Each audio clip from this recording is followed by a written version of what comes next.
들쑥날쑥 들쑥날쑥 이런 미아스식 해안인데요. 제대로 된 산업이 일어나기만 하면 넉넉하고 풍족한 호남의 시대가 왔다고 생각을 합니다.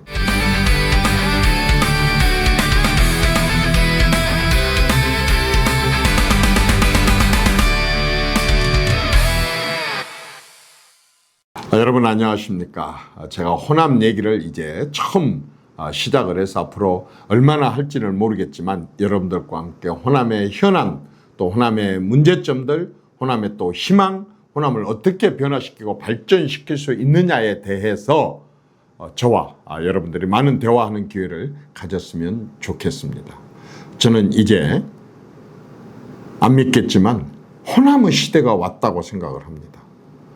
그동안의 호남이 정말 소외됐다, 낙후됐다, 버려졌다 이렇게들 얘기해왔지만 시대의 흐름과 변화를 통해서요, 호남의 저는 기운이 호남으로 돌고 있다라는 생각이 듭니다. 왜냐하면 이 시대에 요구하고 바라는 많은 것들을 호남에서 그동안에 안 쓰고 아껴두고 남겨뒀다는 생각이 들기 때문에 그렇습니다. 제일 첫 번째가 뭔지 아십니까? 에너지입니다. 여러분도 알다시피 우리는 오페크라고 하는 중동의 산유국들이 원유가를 올려버리면 우리 완전히 경제 정책은 하루아침에 휴지 조각이 돼버리고 나라 모든 경제 구석구석이 흔들흔들할 정도였었습니다. 에너지는 그렇게 중요했고 우리는 에너지 식민국에 가까웠습니다. 그런데 요즘 세상의 에너지는 뭡니까? 중동의 석유가 아닙니다. 저 하늘에 떠있는 태양과 그 열을 누가 땡기느냐.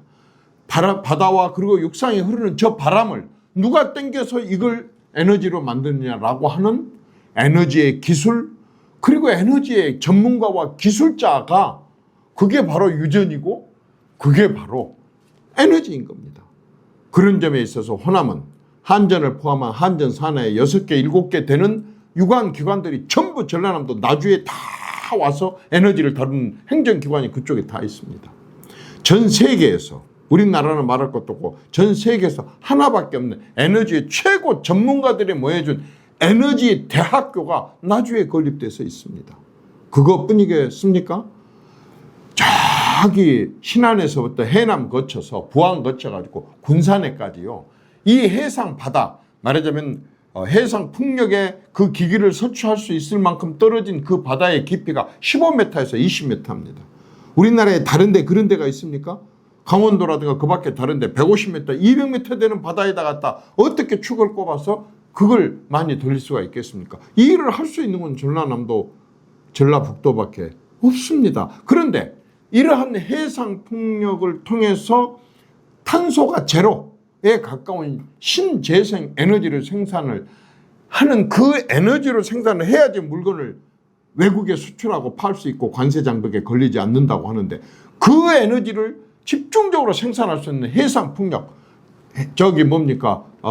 해남하고 신안만 하더라도 8.2기가, 다른 데도 1기가, 2기가를 계속 생산할 수 있는 것들이 가득 있습니다. 원전 6개, 7개를 설치할 수 있는 것만큼의 그런 전기를 바닷바람으로 생산할 수 있는 가장 최적지가 바로 호남이기 때문입니다. 이 에너지로 앞으로 생산된 에너지로 첨단 산업도 들어와 있을 수가 있고 이 에너지를 생산하는 기기, 말하자면 블레이드, 이 날개라든가 또 터빈이라든가 축이라든가 이런 것들을 다 생산했던 설비 공장도 가까워야지 물류 비용이 덜 들지 않겠습니까? 이런 뜬금없는 신재생 에너지의 알리백이라고 하는 세계적인 그러한 원칙과 정책에 가장 적합한 에너지를 생산할 수 있는 것이 호남이기 때문에 그렇습니다. 또 있습니다. 이제는 여러분들이 제주도에 가서 2박 3일 있었네, 강원도 설악산에 가서 2박 3일 있었네, 3박 4일 있었네, 이런 얘기 별로 흥미롭지 않습니다. 왜? 전부 다 몇 번씩 갔다 왔기 때문에 그렇습니다. 이제는 사람들이 차를 가지고 계속 이동하면서 새로운 것을 보고 싶어 합니다. 그렇게 할 수 있는 바다를 가지고 있는 것이 남해안입니다. 남해안에는요, 그냥 이렇게 그 강원도나 경상도 바다처럼 이렇게 쫙 뻗어 있는 그런 바다가 아닙니다. 들쑥날쑥 이런 미아스식 해안인데요. 남해안만 해갖고 4,900km의 미아스식 해안이라고 합니다. 우리나라의 3,600여 개 섬 중에 거의 2,000여 개가 주로 남해안에 있습니다. 무인도, 유인도 다 합해가지고 말입니다. 이렇게 섬들이 가장 많이 있는데 이렇게 각기 다른 섬과 그리고 많은 천년 고찰의 해남 대흥사, 백양사, 송강사, 서남사, 또 뭐 화엄사, 내장사, 금산사, 저기 뭡니까 고창의 선운사부터 시작해서 천년 고찰이 또 가득 있습니다. 그런데 또 우리나라에서 여행은 뭡니까? 먹는 게 남는 거라고. 금강산도 식후경이라 그러지 않습니까? 완도 앞바다에서 잡히는 해산물만 해갖고 2,200여 종이 된다고 합니다. 미역도 여러 종류, 다시마도 여러 종류고, 민어도 완도에서 잡힌 거, 진도에서 잡힌 거, 해남에서 잡히는 거, 저 신안에서 잡힌 민어 고기 맛이 다르다고 합니다.